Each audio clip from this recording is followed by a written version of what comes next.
Sir ಅವರು ಹೇಳಿದಾಗೆ ಏನು ಸನ್ಮಾನ್ಯ ಬಿ ಎನ್ ಬಚ್ಚೇಗೌಡರ ಕಾಲದಲ್ಲಿ ಮಾಡಿದಂತ ಕಾರ್ಮಿಕರ ಯೋಗಕ್ಷೇಮನ ಉಳಿಸ್ಕೊಳ್ಳುವಂತ ಕಾರ್ಯಕ್ರಮವಿತ್ತು.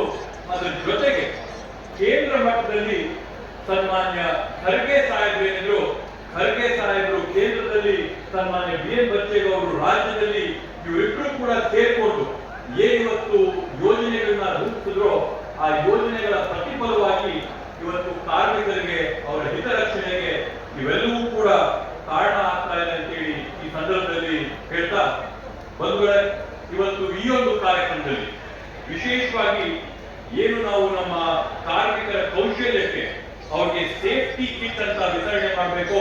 ಸುಮಾರು 1200 ಸೇಫ್ಟಿ ಕಿಟ್ಗಳನ್ನ, ಸುಮಾರು 1,500 ರೂಪಾಯಿ ಬೆಲೆ ಬಾಳಂತ ಸೇಫ್ಟಿ ಕಿಟ್ಗಳನ್ನ ಸುಮಾರು 1250 ಕಾರ್ಮಿಕರಿಗೆ ಸೇಫ್ಟಿ ಕಿಟ್ ನ ವಿತರಣೆ ಮಾಡ್ತಾ ಇದೀವಿ. ಅದೇ ರೀತಿಯಲ್ಲಿ ಸುಮಾರು 1400 ಕಾರ್ಮಿಕರಿಗೆ ಟ್ರೈನಿಂಗ್ ಕಿಟ್ ವಿತರಣೆ ಜೊತೆಗೆ ಅವರ ಖಾತೆಗಳಿಗೆ ನೇರವಾಗಿ 2,000 ರೂಪಾಯಿನೂ ಕೂಡ ಇದೇ ಕಾರ್ಯಕ್ರಮದಲ್ಲಿ ಜಮೆ ಮಾಡಿ ಒಟ್ಟಾರೆ ನಾನಂತೂ ಭಾವಿಸ್ತೀನಿ ಇಲ್ಲಿರ್ತಕ್ಕಂಥ ಕಾರ್ಮಿಕರಿಗೆ ಈ ಒಂದು ಕಾರ್ಯಕ್ರಮದಲ್ಲಿ ಸುಮಾರು 5,000 ರೂಪಾಯಿಯಷ್ಟು ನೇರವಾಗಿ ಅವರ ಅನುಕೂಲಗಳಿಗೆ ಮಾಡಿಕೊಟ್ಟಂತ ಕರ್ನಾಟಕ ರಾಜ್ಯ ಕಾರ್ಮಿಕ ಇಲಾಖೆಗೆ ಅನಂತ ಧನ್ಯವಾದಗಳನ್ನ ಈ ಸಂದರ್ಭದಲ್ಲಿ ನಾನು ಕೋರಕ್ಕೆ ಬಯಸ್ತೇನೆ.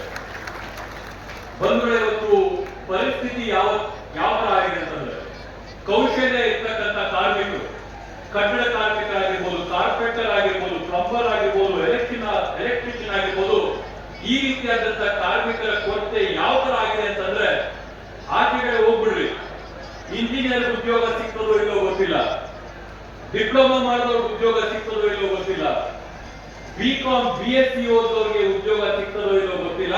ಆದ್ರೆ ಕಾರ್ಪೆಂಟರ್ ಬೇಕು ಅಂತಂದ್ರೆ 3 ವಾರ ಕಾಯ್ಬೇಕು ಮನೆಯಲ್ಲಿ ಬಂದು ಕೆಲಸ ಮಾಡ್ಕೊಳಕ್ಕೆ. ಆ ರೀತಿಯಾದಂತ ಪ್ರಮುಖವಾದಂತ ಕೆಲಸನ ಇವತ್ತು ನಮ್ಮ ಕಾರ್ಮಿಕರ ವಲಯದಲ್ಲಿ ಮಾಡ್ತಾ ಇರ್ತಕ್ಕಂಥದ್ದು ಬೇರೆ ಬೇರೆ ಜಗತ್ತಲ್ಲಿ ಬದಲಾವಣೆ ಆಗ್ತಾ ಇದೆ. ನಾವು ನೋಡ್ತಾ ಇದ್ದೀವಿ, ಮೆಕ್ಯಾನಿಕಲ್ ಇಂಜಿನಿಯರ್ ಅಂತಂದ್ರೆ ಅವ್ನು AI ಕಲಿಬೇಕು, ಎಲೆಕ್ಟ್ರಾನಿಕ್ಸ್ ಇಂಜಿನಿಯರ್ ಅಂದ್ರೆ ಅವ್ನು AI ಕಲಿಬೇಕು, ಕಂಪ್ಯೂಟರ್ ಇಂಜಿನಿಯರ್ ಅಂದ್ರೆ AI ಕಲಿಬೇಕು. ಇವತ್ತು AI ಯಾರಿಗೂ ಬೇಕಾದ್ರೆ AI ಡೇಟಾ ಸೆಂಟರ್ ಯಾರು ಮಾಡ್ಬೇಕಂತಂದ್ರೆ ಕಾರ್ಮಿಕರು ಬೇಕಾಗಿದೆ. AI ಡೇಟಾ ಸೆಂಟರ್ ಕಾರ್ಮಿಕರೇ ಕೂಡ ಇಲ್ಲ. ಅದರಿಂದ ಕಾರ್ಮಿಕರಿಗಿರ್ತಕ್ಕಂಥ ಬೇಡಿಕೆ, ಕಾರ್ಮಿಕರಿಗಿರ್ತಕ್ಕಂಥ ಆದ್ಯತೆ ಮುಂದಿನ ದಿನಗಳಲ್ಲಿ ಏನು ನಮ್ಮ ಭಾಗದಲ್ಲಿ ಆದಂತ ಅಭಿವೃದ್ಧಿಗೆ ಮೂಲವಾದಂತ ಕಾರಣೀಕರ್ತರು, ಪಾಯ ಹಾಕಂತವ್ರು ಯಾರಾಗ್ತಾರೆ ಅಂತಂದ್ರೆ ಇಲ್ಲಿರ್ತಕ್ಕಂಥ ಕಾರ್ಮಿಕರಾಗ್ತಾರೆ. ಆ ಕಾರ್ಮಿಕರ ಮಕ್ಕಳಿಗೆ ಉತ್ತಮವಾದಂತ ವಿದ್ಯಾಭ್ಯಾಸನ, ಶಿಕ್ಷಣ ಕೊಡಬೇಕು ಅಂತ ಒಂದು ನಿಟ್ಟಿನಲ್ಲಿ ಬಹುಶಃ ನನ್ನ ಅಂಕಿಅಂಶಗಳು ತಪ್ಪಿದ್ರೆ ಕರೆಕ್ಟ್ ಮಾಡಿ, ಕಟ್ಟಡ ಕಾರ್ಮಿಕರ ಅಭಿವೃದ್ಧಿ ಮಂಡಳಿ ಬಹುಶಃ ನನ್ನ ಗೊತ್ತಿನ 11,000 ಕೋಟಿ ರೂಪಾಯಿ ಇರಬಹುದು,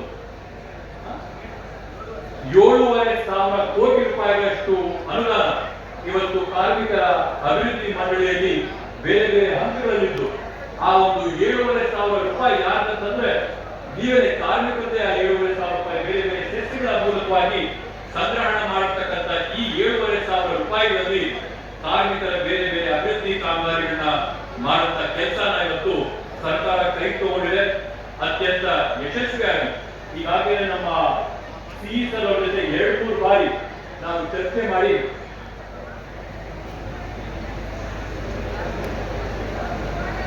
ನಮ್ಮ ಮಲ್ಲಪ್ಪ ಸರ್ ಅವರು 2-3 ಬಾರಿ ನಮ್ಮ ಮನೆಗೆ ಬಂದು ಕೂತು ಯಾವ ರೀತಿಯಾಗಿ ನಮ್ಮ ಕಾರ್ಮಿಕರ ಕಟ್ಟಡ ಯಾವ ತರ ಇರಬೇಕು ಅಂತ ಹೇಳಿ ಈಗಾಗಲೇ ಭಾಷಣದಲ್ಲಿ ಹೇಳಿದಂಗೆ ಮಾನ್ಯ ಸಚಿವರೇನೆ ಯಾವ ತರ ಇರಬೇಕು ಅಂತ ಹೇಳಿ ಒಂದು ಬ್ಲೂ ಪ್ರಿಂಟ್ ನ ಹಾಕಿದ್ರು. ಸಚಿವರು ಹಾಕಿದಂತ ಬ್ಲೂ ಪ್ರಿಂಟ್ ನ ನಮ್ಗಿರ್ತಕ್ಕಂಥ ಸ್ಥಳದಲ್ಲಿ ನಾವು ಯಾವ ತರ ಬದಲಾವಣೆ ಮಾಡಬೇಕು ಅಂತ 3-4 ಬಾರಿ ಚರ್ಚೆ ಮಾಡಿ ಅತ್ಯಂತ ಉತ್ತಮವಾದಂತ ಕಟ್ಟಡನ ಕೇವಲ ನಾನು ಮೇಲಿದ್ದಾಗ ಹೇಳಿದೆ 18 ತಿಂಗಳಲ್ಲಿ ಮಾಡ್ಕೊಡಿ ಅಂತ ಹೇಳಿದ್ರೆ ಅವ್ರು ನನ್ಗೆ ವಾಗ್ದಾನ ಕೊಟ್ಟಿದ್ದಾರೆ, ಮಲ್ಲಪ್ಪವರು ವಾಗ್ದಾನ ಕೊಟ್ಟಿದ್ದಾರೆ 15 ತಿಂಗಳ ಒಳಗಡೆ ಮಾಡ್ಕೊಡ್ತೀನಿ ಅಂತ ಹೇಳಿದ್ದಾರೆ. ಆದ್ರೆ 15 ತಿಂಗಳ ಒಳಗಡೆ ಮಾಡಿ ನಮ್ಮಲ್ಲಿರ್ತಕ್ಕಂಥ ಕಾರ್ಮಿಕ ಮಕ್ಕಳೊಂದು ಬಂದು ವಿದ್ಯಾಭ್ಯಾಸ ಮಾಡಬೇಕು ಅಂತ ಈ ಒಂದು ಸಂದರ್ಭದಲ್ಲಿ ಹೇಳ್ತಾ, ನಿಜವಾಗ್ಲೂ ಒಂದು ಕಾಕತಾಳೀಯನ್ನ ಯಾವ ತರನೋ ಬೇಕು ಕ್ರಾಪ್ನಲ್ಲಿ ಸನ್ಮಾನ್ಯ ಬಿ ಎನ್ ಬಚ್ಚೇಗೌಡರು ಕಾರ್ಮಿಕ ಸಚಿವರಾಗಿದ್ದಂತ ಸಂದರ್ಭದಲ್ಲಿ ಒಂದು ದೊಡ್ಡ ಬೇಡಿಕೆ ಇತ್ತು. ಇಲ್ಲಿರ್ತಕ್ಕಂಥ ಕಾರ್ಮಿಕರ ವತಿಯಿಂದ ಪಿಳುಗುಪ್ಪ ಇಂಡಸ್ಟ್ರಿಯಲ್ ಏರಿಯಾ ಆಗಿರ್ಬೋದು, ಸೌಖ್ಯ ಆಗಿರ್ಬೋದು, ನರ್ಸಾಪುರ ಆಗಿರ್ಬೋದು, ಇಲ್ಲಿ ಬೇರೆ ಬೇರೆ ಕೈಗಾರಿಕಾ ಪ್ರದೇಶಗಳಿರೋದ್ರಿಂದ ಆ ಕೈಗಾರಿಕಾ ಪ್ರದೇಶಗಳಲ್ಲಿರ್ತಕ್ಕಂಥ ಕಾರ್ಮಿಕರು ಚಿಕಿತ್ಸೆ ಪಡ್ಕೋಬೇಕು ಅಂದ್ರೆ ಬೆಂಗಳೂರಿನ ಬೇರೆ ಬೇರೆ ಭಾಗಗಳಿಗೆ ಹೋಗ್ಬೇಕಾಗಿತ್ತು. ಅವರೆಲ್ಲರಿಗೂ ಕೂಡ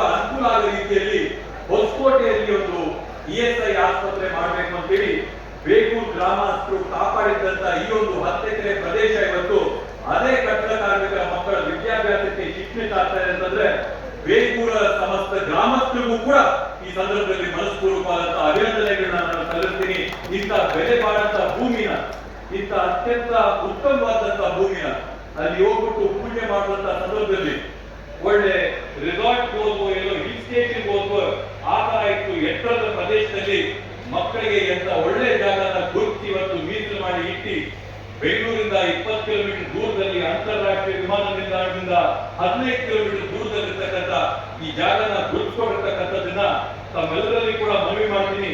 ರಾಜ್ಯದಲ್ಲೇ ಯಾವಾಗಲೂ ಮಾದರಿ ಕಟ್ಟಡ ಕಾರ್ಮಿಕರ ವಸತಿ ಶಾಲೆ ಅಂತಂದ್ರೆ ಹೊಸಕೋಟೆಯಲ್ಲಿ ಇರ್ತಕ್ಕಂಥ ಶಾಲೆನ ಮಾದರಿ ಶಾಲೆ ಮಾಡಿ ಎಲ್ಲರಿಗೂ ಕೂಡ ತಾವು ವಿದೇಶದಿಂದ ಅಂತಾರಾಷ್ಟ್ರೀಯದಿಂದ ಬಂದಂತವ್ರಿಗೆ ಇದನ್ನ ತೋರಿಸ್ಕೊಟ್ಟು ಕರ್ನಾಟಕ ಮಾದರಿ ಯಾವ ತರ ಇದೆ ಅಂತಂದ್ರೆ ಹೊಸಕೋಟೆಯಲ್ಲಿ ಇರ್ತಕ್ಕಂಥ ಕಟ್ಟಡ ಕಾರ್ಮಿಕರ ಶಾಲೆ ಮಾದರಿಯಾಗಿದೆ ಅಂತ ಹೇಳಿ ಮಾಡ್ಕೊಳ್ಬೇಕು ಅಂತ ತಮ್ಮಲ್ಲಿ ಈ ಸಂದರ್ಭದಲ್ಲಿ ಕೋರ್ತಾ 35 ಕೋಟಿ ರೂಪಾಯಿಗಳ ವೆಚ್ಚದಲ್ಲಿ ಸುಮಾರು 32 ಕೋಟಿ ರೂಪಾಯಿಗಳಲ್ಲಿ ಕಟ್ಟಡದ ಅಭಿವೃದ್ಧಿ, ಇನ್ನ 3 ಕೋಟಿಯಲ್ಲಿ ಲ್ಯಾಬಾರೇಟರಿ ಆಗಿರ್ಬೋದು, ಟೇಬಲ್ಗಳಾಗಿರ್ಬೋದು, ಬೇಕಾದಂತ ಎಲ್ಲಾ ಪೀಠೋಪಕರಣಗಳಾಗಿರ್ಬೋದು 35 ಕೋಟಿ ರೂಪಾಯಿಗಳ ವೆಚ್ಚದಲ್ಲಿ ಮಾಡಿಕೊಡುವಂತ ಈ ಒಂದು ಶಾಲೆಗೆ ಅನಂತ ಧನ್ಯವಾದಗಳನ್ನ ಮತ್ತೊಮ್ಮೆ ಸಚಿವರಿಗೆ ಸಲ್ಲಿಸ್ತಾ ಈ ಒಂದು ಕಾರ್ಯಕ್ರಮಕ್ಕೆ ಬಂದು ಇಷ್ಟೊತ್ತು ಕಾದು ಈ ಕಾರ್ಯಕ್ರಮ ಯಶಸ್ವಿ ಮಾಡಿಕೊಟ್ಟಂತ ಎಲ್ಲರಿಗೂ ಧನ್ಯವಾದಗಳನ್ನ ಸೂಚಿಸ್ತಾ ನನ್ನ ಮಾತುಗಳಿಗೆ ನಾನು ವಿರಾಮ ನೀಡ್ತೀನಿ.